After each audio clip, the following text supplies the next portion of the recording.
Good morning, Chavirim. President Man. Good morning, President Man. Good morning, good morning. The silent president. Baruch haba. Resh Mem. In Chayé Moharan, second paragraph.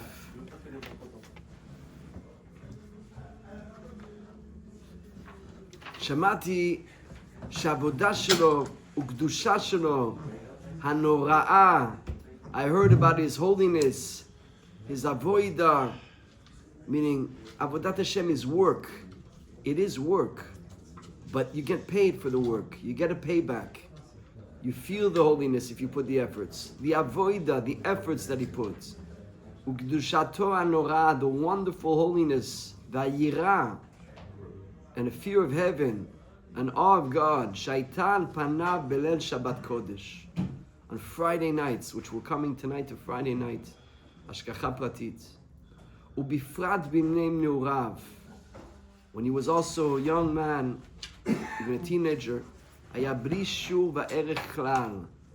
There was no limits to the holiness and the efforts and the purity and the yirat shamayim that he had on his face.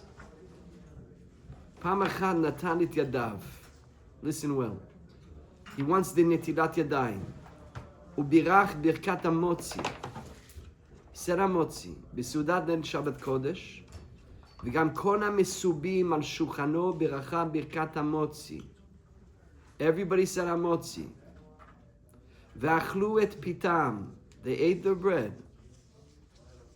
ותקף, אחר שחט פרוסת המוציא, עלה במחשבתו למקום שעלה. He went up to where he went. והדבק והתדבק בו יתברך בדבקות גדול ביראה נוראה. And he cleaved himself to God, I'll explain in a second, with a tremendous fear. וישב בשתיקה בעיניים פיקוחות, open eyes, ובדבקות עצום, and a wonderful cleaving to God, ונפלא כל הלילה, all night. וראשיתו לו שום מאכל על שולחנו, כי נבהלו מפניו. They were in such fright of him. What's Hoshito? They did not pass him any bread, any food. They did not give him anything to eat because they were completely frightened from him. והיו מתיירים לבלבל אותו. They did not want to stop him, to confuse him, to break him. בתוך כיח האיר השחר. The morning came up, ותנץ החמה. וברכו ברכת המוציא ונפטרו מעל השולחן. They said ברכת המוציא, they said ברכת המזון, and they left. You understand what we just read? Rabbeinu, you understand what we're dealing with? He sat down, he said ברכת המוציא. People were there. And Rabbeinu, what did was called aliyat neshama. He went to the yichudim. He was madbik et atzmo, with open eyes. Let me explain a little bit what this means. In Sifrei Kabbalah, it speaks about what's called Chakika, Chatziva, Yichudim, and this is very deep meditations where a person needs to train himself and figure out how to quiet down the mind. The mind has a mind of its own. And even when you stop thinking, the mind is racing. And even when you sleep, all the dreams you're having, many times the shtuyot of the mind. If you were able to start to control your mind and block out everything else, which is called meditation, which is sourced in Kabbalah. Even meditation is a general term. It's like a term of prayer. Everybody prayers. It's not for any one person. It's in general. It means controlling of the mind. When a person is able to control his mind and block out all extraneous thoughts, then he's able to focus on what he wants to focus, whether a thought or whether images. Rabbi Kaplan speaks a lot about this, but he brings down a lot of sources where you can see it in different sources as well.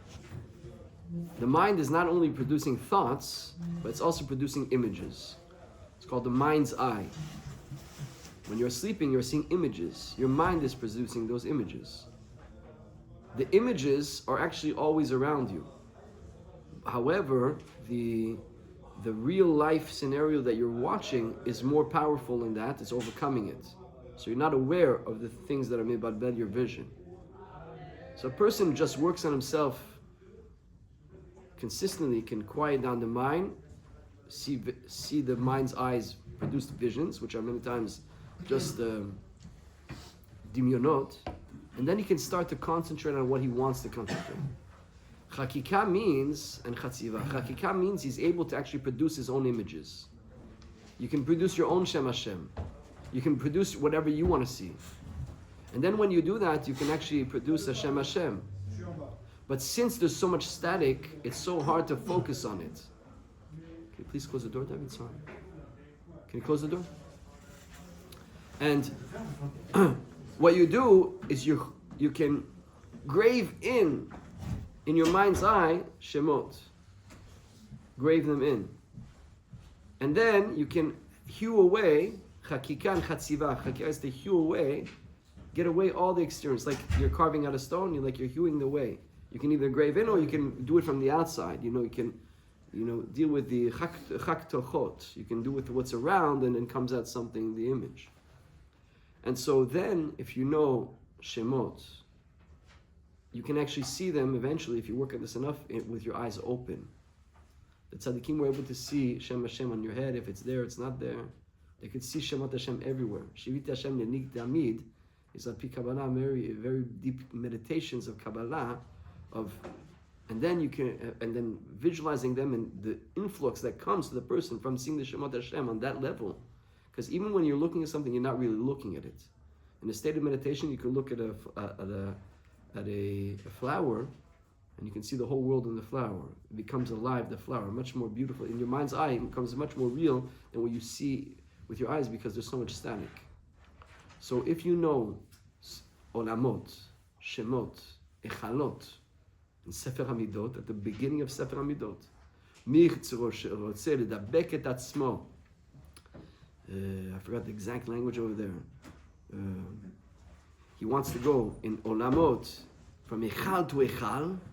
Yishmor et atzmo nagid sheker afilu b'taut. Don't say lies, because then if you lie, you're not going to be able to go in the Echalot we have to go. That's Sefer Hamidot. What is that? That is this. Afilu b'taut, if you're... Because there in the Gemara in Masechet with Rabbi Akiva, the whole story in my mind, that if you lie, you can't be there. Anyways, Rabbeinu brings that Sefer Midot as a pashut thing. You want to go up in Habik b'machshavoto. I forgot over there how he says. At the point, it means it's called you have the keys, you know the shemot, you know where to go, you're able to divest yourself of the body, and you're able to go up, and you're able to do it even sometimes with the eyes open. And the pachad that you to see somebody in that state, they saw Rabbeinu go there. Rabbeinu ate his bread and he went there. By the way, into open eyes. And he stayed there the whole night like that, because he's not there, the body's there. Ask David Man. He told me he saw this himself, and it's written in the book of the Tosha Rebbe, Ribnitz Rebbe. I know people have seen this with my eyes. Ribnitz Rebbe, we have a Bachur, a friend, Nathaniel Goldstein, that he learned with us in yeshiva. His grandfather was Ben Bait of the Ribnitz. Ribnitz is like the Baba Sali of the Ashkenazim. He's buried in Bad Mofet in Monsey, Kodesh Kodeshim. So they,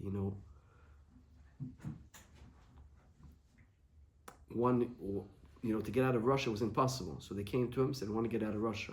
So one the husband got the passport, or I can't remember exactly, but the mother got the passport and she went, and then the other one getting the passport stuck.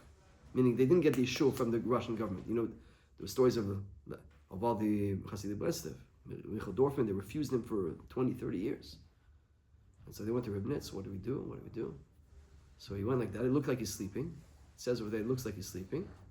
And he comes back and says, "Okay, I went up. I spoke to your mother.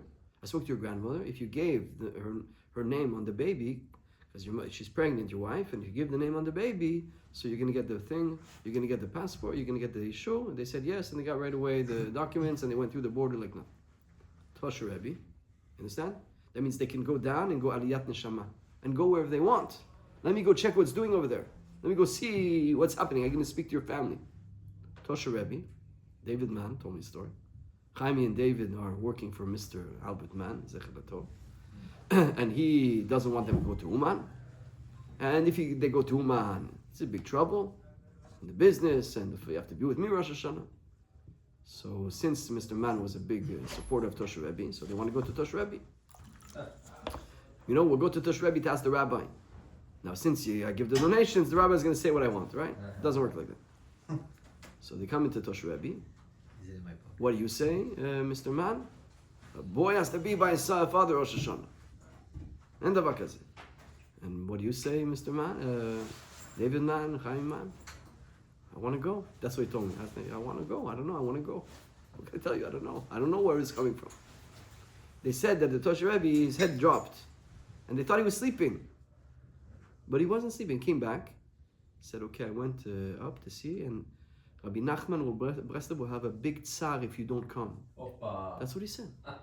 Ask David. He said, Rabbeinu will have a big pain if you don't come. So there are avodot that we don't even begin to know about. Understand? And this is Rabbeinu's in a young age, that he eats the piece of bread. Whoop. What's really manyan is we're going to see in Torah Zayin, the Rabbeinu says in Shat Achila you get Ha'arat HaRatzon. So it's funny that we're following this now.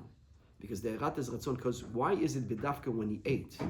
Because eating is a moment where you're receiving a direct influx, energy, shefa from God. We forget about what we're doing when we're eating.